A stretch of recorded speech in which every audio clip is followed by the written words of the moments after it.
வணக்கம். Hitech news TV செய்திகள். சென்னை சைதாப்பேட்டை பகுதியில் திமுக வேட்பாளரும் சுகாதாரம் மற்றும் மக்கள் நல்வாழ்வுத்துறை அமைச்சருமான மா. சுப்பிரமணியன் அவர்கள் வாக்கு சேகரிப்பில் ஈடுபட்டார். இதுகுறித்து செய்தியாளரிடம் பேசிய அவர் தெரிவித்திருப்பதாவது: அடையாற்றை ஒரு சுற்றுலா தலமாக மாற்றும் பொருட்டு சைதாப்பேட்டை வரையில் ஆற்றை தூர்வாரி ஆழப்படுத்தி இருபுறமும் கான்கிரீட் கரைகள் அமைத்து அதில் கலக்கும் கழிவு நீரை நன்னீராக்கும் திட்டத்தில் ரூபாய் 1500 கோடி வகுக்கப்பட்டுள்ளது. அப்பகுதியில் வசிக்கும் 1700 குடும்பங்களுக்கு முதல்வரின் ஆலோசனையின் பேரில் அவர்களை வேறிடங்களுக்கு குடியமர்த்தாமல் அவர்களின் இருப்பிடங்களுக்கு அருகிலேயே குடியிருப்புகளை கட்டித்தர அனைத்து வேலைகளும் ஆரம்பிக்கப்பட்டுவிட்டது.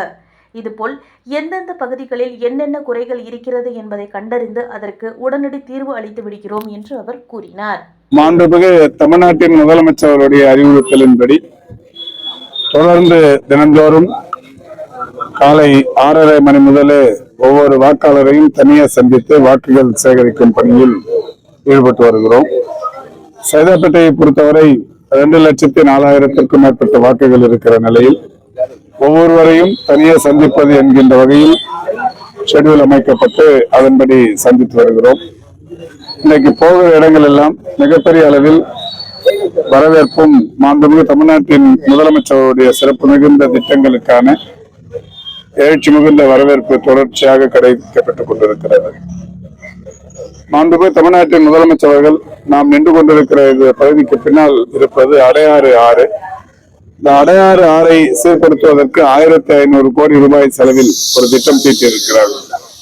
அடையாறு முதல் சைதாப்பேட்டை வரையிலான இந்த அடையாறு ஆற்றை ஆழப்படுத்தி அகலப்படுத்தி தூர்வாரி இரு பக்கமும் கான்கிரீட் சுவர்கள் அமைத்து ஒரு மிகப்பெரிய சுற்றுலா மையமாகவே மாற்றி இதில் இணைகிற கழிவுநீர் இணைப்புகளை சுத்திகரிப்பு நிலையங்களாக மாற்றி ஒரு மிகப்பெரிய நன்னீர் ஓடையாக இதை மாற்றுவதற்குரிய நடவடிக்கைகளை மாண்புமிகு தமிழ்நாட்டின் முதலமைச்சர்கள் எடுத்து வருகிறார்கள். அந்த வகையில் அதற்குரிய ஒப்பந்தங்கள் எல்லாம் நிறைவு பெற்றிருக்கிற நிலையில் அடையாற்றங்கரை ஓரம் இருக்கிற குடிசை பகுதி குடியிருப்புதாரர்களை மறுகுடியமர்வு என்கின்ற வகையில் அவர்களுக்கு இதே சைதாப்பேட்டையில் இடம் தர வேண்டும் என்கின்ற வகையிலான பொதுமக்களின் கோரிக்கையை ஏற்ற நம்முடைய தாயுமானவர் தமிழக முதல்வர் அவர்கள் இதே சைதாப்பேட்டையில் 1700 புதிய குடியிருப்புகளை கட்டித்தந்து திடீர் நகர், ஆற்றுமா நகர், சித்ரா நகர் போன்ற பல்வேறு பகுதிகளில் இருக்கிற குடியிருப்புதாரர்களுக்கு அந்த வீடுகளை புதிதாக கட்டும் பணியினை தொடங்கி இன்றைக்கு அந்த பணிகள் வேகமாக நடைபெற்றுக் கொண்டிருக்கிறது. ஆக சைதை தொகுதி மக்கள் நீண்டகால கனவு என்பது அவரவர்கள் வசிக்கிற குடியிருப்பது அருகிலேயே அந்த குடியிருப்புகள் இருக்க வேண்டும் என்கின்ற வகையில் அந்த கோரிக்கை ஏற்று ஆறும் சீர்படுத்தப்படுகிறது. ஆற்றோரம் இருக்கிற மக்களும் எந்த விதமான பாதிப்புக்குள்ளாகாமல் முதல்வர் அவர்கள் நடவடிக்கை எடுத்திருக்கிறார்கள். இந்த குறுகிய இந்த பகுதி என்பது இது மிக நீண்ட நாட்களாக மிக குறுகிய இடைவெளி, இந்த ஒரு சின்ன இடத்தில் 4/6, 4/5 என்கின்ற அளவிலான ஒரு குடியிருப்புதாரர்களாக இருந்து வருகிறார்கள்.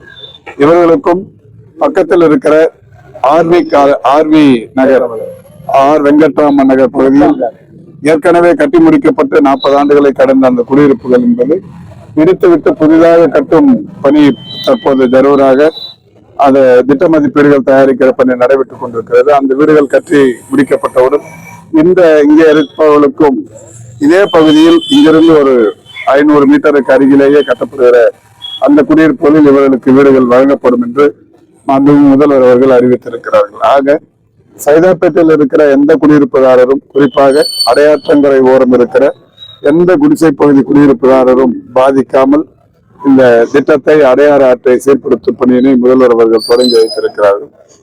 அதற்காக நம்முடைய சைதை தொகுதியைச் சேர்ந்த அடையாற்றங்கரையின் இருமருங்கிலும் இருக்கிற மக்கள் மிகுந்த நன்றியோடும் எழுச்சியோடும் எங்களை வரவேற்று சிறப்பிக்கிறார்கள்.